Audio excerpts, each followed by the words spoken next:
So, as one of Jehovah's Witnesses, names in the Bible always fascinated me. Like when people were talking to Abraham, were they saying, "Hey, Abraham, over here"? Or were they saying, "Hey, father of a crowd, come here"? And how is it that Bible names always turned out to fit exactly what the person went on to do in their life? It gets really interesting when you take the beings that are named Jehovah God and Jesus in the Bible and you change the label to aliens, for example, because really that's what aliens are, right? Super advanced non-human beings that live out in outer space somewhere. Well, I thought it'd be fun to look at Jehovah's Witness theology when we change the labels like that. Spoiler alert, if you've ever seen the movie Stargate, you're already halfway there. Now, to some extent, this is just Christian theology in general, but witnesses certainly put their own quirky twists on some of it. Keep in mind, as they say, only the names have been changed. Ladies and gentlemen, the story you are about to see is true. The names have been changed to protect the innocent. Everything else which follows is actual Jehovah's Witness teachings. So we start back 6,000 years ago. Aliens come to visit the planet Earth, and they're the ones that start human life here on Earth. Now, as those very early humans have this intermittent contact with the aliens, they begin to worship the aliens and their advanced superhuman technology, their powers. They begin to worship them as gods. Religions form around this race of advanced creatures from outer space. Well, time goes by, and we fast forward until about 2,000 years ago. At that time, one alien in particular returns to the Earth. He downloads his intelligence into a humanoid pod and lives among the humans for about 33 years.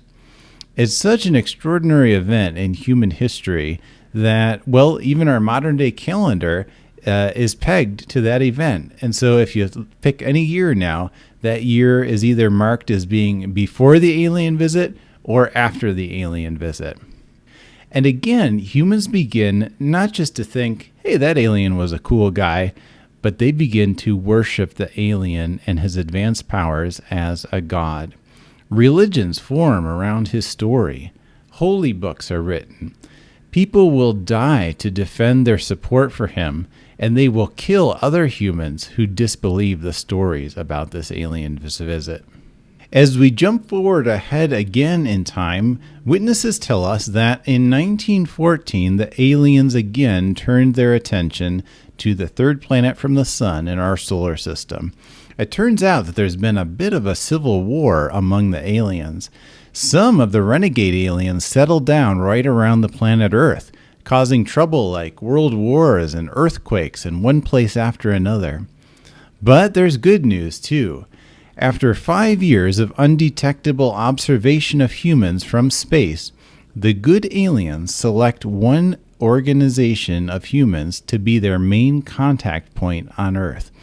They communicate to this liaison organization that the aliens will soon be returning to intervene in Earth events once again. At that time, all the humans who worship the aliens will be ushered into utopia. The aliens will give the humans technology that will reverse global warming and transform the Earth into a paradise. They will reveal the scientific process to stop aging and, in effect, will give humans the secret to eternal life. More than that, they reveal that the aliens over the millennia have been remotely storing the energy signatures of every human that has lived on Earth.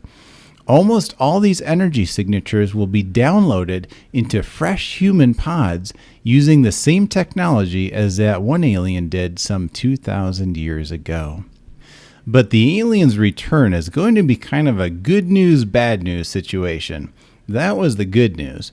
The bad news is when the aliens return, it's going to be a horrible day for the humans that made fun of that small organization dedicated to telling everyone the aliens would soon return. Everyone that ignored them, persecuted them, even those humans that put many years into proclaiming the imminent alien return but then quit, well, the aliens will kill all humans that are in that camp. Kill all humans. kill all humans, must kill all humans. They will manipulate the natural processes possible on this planet to exterminate billions and billions of human creatures. Exterminate! Exterminate! Exterminate! On the other hand, the humans that were most faithful of all to the aliens will get a special reward when the aliens return to our planet's orbit. 144,000 humans will shed their humanoid pods and be taken to live with the aliens in space, helping them run the galactic government. In fact, this transfer process began back in 1914. Ever since then, when someone from this select group dies, their energy signature is instantly transferred to the alien dimension. In fact, some in the Alien Liaison Organization jokingly refer to the cemetery at their earthly world headquarters as the launch pad.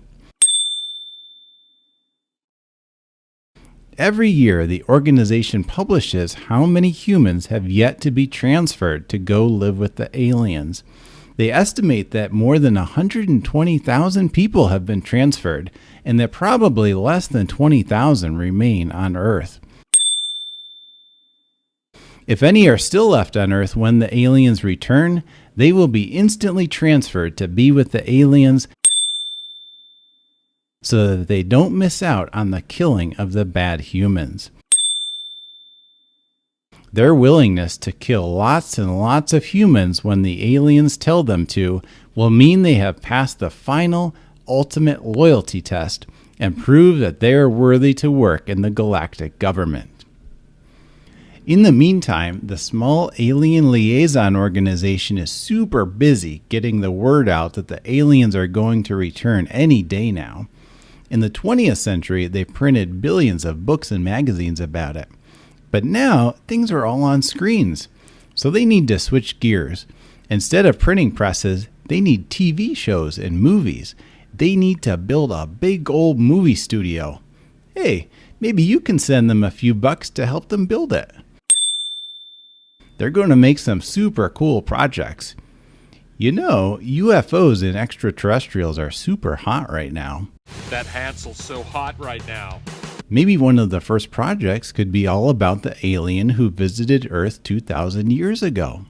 The governing body is pleased to announce that a very special video series about Jesus is currently being developed. In view of the large scope of this project, we encourage you to make it a matter of earnest prayer to Jehovah and please support it according to your circumstances.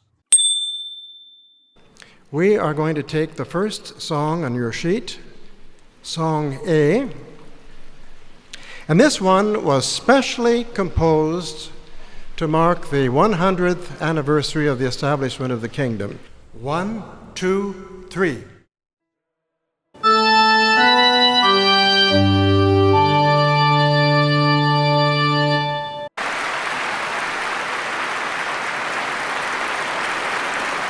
So this is now our official song that we're using as an interlude in the annual meeting part. So please rise, and we will sing the entire song from beginning to end.